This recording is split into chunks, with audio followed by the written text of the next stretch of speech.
Study. May disiplina po sa mga anak, kung may disiplina sa eskwelahan, sa trabaho, syempre mayroon din spiritual discipline. Amen po? Amen. And that is very important. Ngayon po, ang pag-aakalan po natin ngayon, get your fire back. Everybody say fire. Fire. Fire. Ano po ba yung fire? Apoy. No? Nag-ano talaga ako na makakasunod talaga ako kay John dito sa Cayman Island. So now I'm here in Cayman Island. For my spiritual naman, nung nasa Kuwait kami, lagi talaga namin inaano na dalawa kung saan man kami mapadpad, magpapatuloy kami sa Panginoon. At praise God at dito, unti-unti na rin ako niya gamit dito. Yun, tsaka yung ano ko naman, yung bago-bago lang, matatapos ko mga anak ko. So gagraduate na yung isa ko ngayon. Alam mo yung mga achievement mo na parang noon na parang napaka-imposible. Pag lagi mong kinakausap yung sarili mo kung ano, yung hindi ka na makontento na hanggang doon ka lang, lalo na sa spiritual mo na hanggang doon ka lang, upo-upo ka lang. May right time talaga na ano si Lord sa'yo na tumayo ka, mag-share ka, maglingkod ka, magpagamit ka kay Lord. Kaya yun yung ano ko ngayon. At saka yung for future ko na ano ko talaga na kasi dumaan na ako, di ba? Nakatayo na ako, nakapag-share na. Yung inaano ko talaga na engage perfect time again na mag-continue ako mag-preach. Amen. 5 years ago.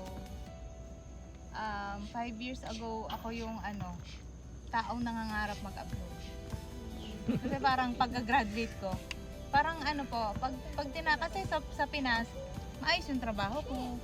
Parang kumbaga, pag may kailangan yung magulang ko, yung nanay ko, nabibigay ko po. Or for example, gusto kong mag-travel, nakapag-travel ako. Pero parang lagi na tinatanong nila, bakit ba gusto mong mag-abroad? Kasi parang gusto ko pong sagutin yung tanong nung bata ako na tinatanong niya. Parang ayoko pong i-fail yung batang ako na sinabi kong hindi ko man lang sinubukan. Yun ako 5 years ago. Tapos 1 year ago, ako yung taong nag-fail kasi hindi ako natuloy dito. Tapos, so parang nung hindi po ako natuloy, parang doon na ako siguro dito na ako sa Pinas. Tapos yun, plinan po namin magpakasal. And ako po, 6 years ago, ako yung batang umiiyak pagdating dito. 5 years ago, pinagdasal ko to, nung nakuha ko siya, iniiyakan ko na siya. So yun po. Tapos parang dito ko po na-realize na kailangan mo i-manifest mo lang lahat. Kasi nung 5 years ago gusto ko mag-abroad, 1 year ago hindi ako natuloy. Nung sunod na taon, binigay sa akin ni Lord. Sabi ko po pagyapak ko dito, binibilangan ko yung kasi lagi nilang kasi parang ang mindset ko po, 6 months lang, andito na yung asawa ko, 6 months lang. Sabi ko, ko po na 6 months lang. So, simula nung day 1 hanggang ika-6 month, binibilang ko po yun. Hanggang sa nagbago daw yung law. Tapos, lumipat po ako ng bahay dyan sa Crew Road. Ang pinaalam ko po talaga dun sa housemates ko, 3 months lang po ako kasi dadating na yung asawa ko. Sabi ko pong ganun. So pagpasok ko po doon, pag may pinakikilala nila ako, ay hindi magtatagal yan si Ann, 3 months lang yan. Pumasok po ako December, January, February. Pagpatak po ng February, na-hire yung asawa ko.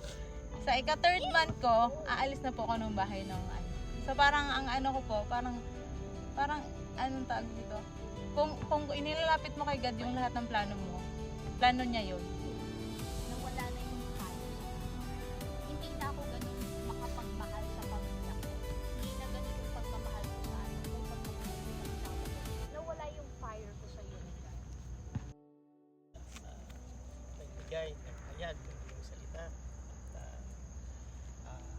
salamat Panginoon sa